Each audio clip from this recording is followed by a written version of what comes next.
하나님 아버지의 사랑과 우리 주 예수 그리스도의 은혜와 평강이 저와 여러분 심령 속에 말씀과 성령으로 충만하시기를 우리 주 예수 그리스도 이름으로 간절히 축원합니다. 오늘은 구약 성경 시편 102장을 본문로요. 곤고한 자가 마음이 상하여 그 근심을 여호와 앞에 토하는 기도로 본 창조주 삼일체 하나님, 십자가에 죽으시고 부활 승천하신 다시 재림하시는 주 예수 그리스도라는 제목으로 하나님의 말씀을 증거하겠습니다. 먼저 1절과 2절에 보시면요. 괴로운 날에 주께 부르짖는 내용인데요.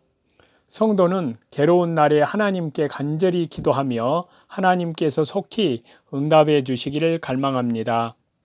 괴로움이 있으면 간절히 기도하게 되고 간절한 기도는 하나님께 상달하여 응답이 옵니다. 그러므로 성도가 고난 당하는 것도 유익이 됩니다. 3절과 11절인데요. 곤고를 당하는 성도의 형편을 말씀하고 있습니다. 3절에 보시면요. 냉가리는 덜 구워져서 연기와 냄새가 나는 숯입니다. 괴로운 세월을 살아온 나날이 덜 구워진 숯과 같이 되었다는 것입니다. 이것은 산 보람이 없고 몸이 수척하여 뼈까지 검어진 것 같다는 것입니다. 4절에서 5절입니다.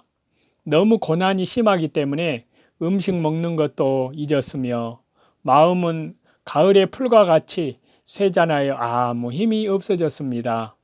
속에서는 탄식 소리가 계속 나오고 몸은 극도로 수척하여 피골이 상접해졌습니다. 어떤 중한 병으로 이렇게 된 것 같습니다. 6절과 7절입니다. 당아새나 부엉이는 황폐한 곳에 있는 새들로서 처량함과 애로움을 상징하는데요. 이것은 성도가 심한 곤란과 애로움 당함을 말하는 것입니다. 내가 밤을 새우니 너무 고통이 심하기 때문에 밤에도 잠을 자지 못한다는 것입니다. 참새는 여기서 일반적인 새를 의미하는 말인데요. 지붕 위에 있는 새 한 마리는 시인의 애로움을 잘 나타내주고 있습니다. 8절과 9절입니다. 온수들은 종일 성도를 해방하며 미칠 듯이 날뛰며 해하려고 맹세를 한다는 것입니다. 나는 죄를 양식같이 먹으며 죄에 앉아서 기도하기 때문에 그 죄가 입에 많이 들어온 것 같습니다. 또는 사람이 먹지 못할 것을 먹는 것을 가리키기도 하는 말인데요. 나의 마심에는 눈물을 섞어 싸우니 눈물이 계속 흐르기 때문에 입에까지 들어간 것입니다. 10절과 11절입니다. 본문에서 시인은 자기가 당하는 고난이 자기의 죄로 인하여 하나님이 분노하여 내린 징계인 줄로 깨달았습니다. 나를 드셨다가 던지셨나이다. 하나님이 자기를 들었다가 던지는 것 같은 시련을 당하고 있다는 것입니다. 이것은 또한 하나님께서 높이 올리셨다가 낮은 곳, 고통스러운 곳에 던진 것을 뜻하는데요. 날이 기울어지는 그림자, 저녁빛의 산 그림자는 잠깐이면 없어지고 맙니다. 본문에서 시인은 자기 몸이 점점 쇠잔해 가기 때문에 남은 여생이 얼마 되지 않은 것 같이 생각이 된 것입니다. 12절에서 22절 말씀인데요. 여호와는 낮은 자를 불러 시온을 건설한다는 말씀입니다. 12절입니다. 기념 명칭은 하나님의 이름을 가리키는데요. 여호와는 영원히 계시고 주의 백성들이 여호와의 이름을 대대로 부르게 될 것을 믿고 그 신앙을 고백하는 것입니다.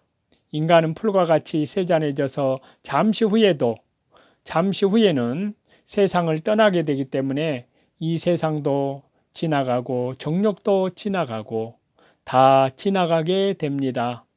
그러나 하나님은 영원하시고 그 말씀도 영원하기 때문에 그 말씀대로 그 믿음이 자라난 성도의 영은 영원히 존재합니다.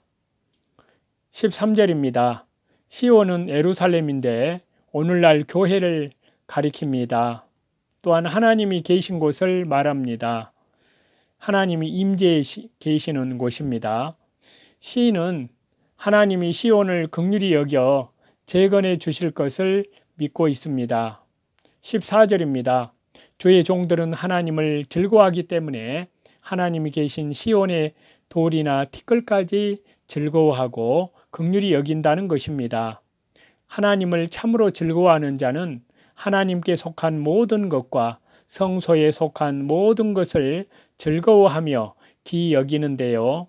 15절입니다. 세계 열방과 열왕이 하나님께로 돌아와 하나님을 경외하며 하나님께 영광을 돌리게 될 것을 믿고 증가하는 말입니다. 종국에 가서는 세계가 다 하나님을 경외하고 하나님께 영광을 돌리게 된다는 말씀이십니다. 16절입니다. 시온은 하나님의 나라를 말합니다. 창세로부터 지금까지 여호와 하나님은 시온을 건설하고 계십니다. 이 하나님 나라 건설을 위하여 독생자 주 예수 그리스도를 보내주시고 성령을 보내주시고 모든 성도들에게 각종 은사를 주셨습니다. 하나님은 그 시온에 계시고 거기서 영광 중에 임재하셔서 나타나십니다. 17절입니다. 빈궁한 자는 심령이 가난한 성도를 가리키는데요. 하나님은 빈궁한 자의 기도를 돌아보십니다. 여호와는 심령이 가난하여 항상 주님과 그 말씀을 사모하는 자를 찾으시고 그 기도를 들어주십니다. 18절입니다. 창조함을 받을 백성은 구원받을 백성을 말하는데요. 그래서 야고보서 1장 18절에 보시면 1장 8절에 보시면 그가 그 조물 중에 우리로 한 첫 열매가 되게 하시려고 자기의 뜻을 좇아 진리의 말씀으로 우리를 낳으셨느니라. 여호와를 섬기는 도는 영원히 계속되기 때문에 대대 자자손손이 구원을 받아 하나님을 찬송하게 됩니다. 19절에서 22절입니다. 하나님은 하늘 보좌에서 인생들을 하감하시고 땅 위에 갇혀있는 성도의 탄식을 들어주시고 죽게 된 성도를 건져주십니다. 그로 인하여 여호와의 이름이 시온과 예루살렘, 교회에서 높아지게 하시고 모든 열방에 여호와의 이름을 선포하여 택한 백성을 구원하려는 것입니다. 23절과 24절인데요. 중년에 데려가지 말아달라고 기도하는 내용입니다. 본문의 시인은 아직 늙지 않았는데 중년의 힘이 쇠약하여졌기 때문에 얼마 안 가서 세상을 떠날 것 같이 되었습니다. 그러므로 하나님을 향하여 중년에 데려가지 말아달라고 호소하였습니다. 그 이유는 여호와 하나님의 이름을 선포하는 일에 있어서 좀 더 봉사하기 위함이었습니다. 더 잘 살고자 하는 목적이 하나님의 복음 역사를 더 많이 하기 위함이었습니다. 이것은 모든 성도가 세상에 더 살고자 하는 목적이 되어야 합니다. 주의 연대는 대대무궁하니이다. 하나님의 구원과 복음의 역사는 대대에 미치고 그리스도의 나라는 무궁히 계속된다는 것입니다. 그러므로 하나님의 구원과 복음의 역사에 참여하는 것은 영원히 남습니다. 25절에서 27절인데요. 천지는 없어져도 주는 영존하심을 말씀하십니다. 천지는 다 주님이 창조하신 것입니다. 그것들은 옷과 같이 낡아지고 의복같이 바꿔 입을 날이 옵니다. 그러나 주는 영존하여 옛날이나 지금이나 변함없으시고 하나님의 나라는 영원히 계속됩니다. 28절입니다. 주의 종의 자손은 굳게 서게 됨을 말씀하시는데요. 하나님께서 영존하시고 하나님의 말씀이 영원 불멸하기 때문에 이 땅 위에서 구원받아 그 말씀의 선자는 영영이 부동하고 그 후손도 주 앞에 굳게 서게 됩니다. 또 하나님의 말씀에 서 있는 성도들도 이 땅 위에 항상 일어나고 그들이 이 땅 위에 굳게 서게 됩니다. 천지는 없어지겠지만 이 은혜의 일은 결코 없어지지 않습니다. 지금도 죽음이 왕처럼 활동해서 우리의 소망이 끊어진 것처럼 되어 있지만 우리 안에 보증의 성령님이 와 계십니다.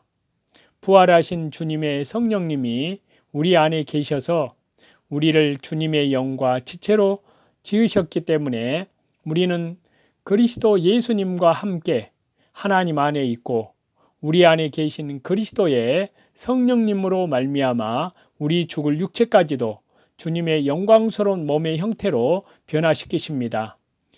이스라엘 백성들은 가나안 땅 방식으로 돌아와서 성소를 짓고 그런 방식으로밖에 약속을 받지 못했지만 우리는 전능하신 하나님 보좌 우편에 취임하신 아들의 성령님이 우리 안에 계셔서 나는 너에게 속했고 너는 내게 속했기 때문에 영원한 생명의 교제 안에서 이미 영원한 생명을 얻었습니다. 누구든지 그리스도 예수님 안에서 하나님 안에 있는 이 생명의 교제를 끊지 못합니다. 아들의 성령님이 우리 안에 계심을 통해서 아버지와 아들이 거처를 함께 하시기 때문에 그리스도 안에서 우리를 사랑하신 하나님의 사랑에서 끈을 어두움의 권세가 없습니다. 교회가 지금도 세상에서 주님을 멸시하는 세상에서 이런저런 여러 가지 코로나 전국에서 멸시와 천대를 받을지라도 주님께서 이 고난 중에 승리하셨기 때문에 우리들도 고난 중에 오직 담대한 믿음으로 서서 우리들이 하나님 앞에 간구합니다. 우리들은 이스라엘처럼 그렇게 곤고하고 비참한 백성들이 아닙니다. 우리 주님의 고난에 참여한 백성으로는 우리가 공고하겠지만 우리는 소망이 없는 그러한 공고함이 아닙니다. 소망이 성취된 그런 가운데 공고함이기 때문에 바울 사도는 날마다 고난 중에서 살고 바울 사도는 부활의 영광으로 승리하는 자로 살 수가 있었습니다. 우리들이 주 예수님께서 재림하실 때까지 이 약속 아래 굳게 서서 세상에서 어떤 고난을 당한다 할지라도 하나님의 자비와 사랑이 하나님의 아들을 보내신 사랑 안에서 확정되었기 때문에 이 세상의 어떤 것도 우리를 그리스도의 사랑에서 끊지 못합니다. 주 예수님께서 재림하실 때까지 썩어지지 않는 영광을 우리가 누리기까지 이 믿음 안에서 주님 앞에 간구하고 그리고 세상을 이기는 믿음으로 주님의 복음의 역사와 주님의 구원의 역사와 주님의 영광을 위해 사시는 저와 여러분이 다 되시기를 다시 재림하시는 우리 주 예수 그리스도 이름으로 간절히 축원합니다.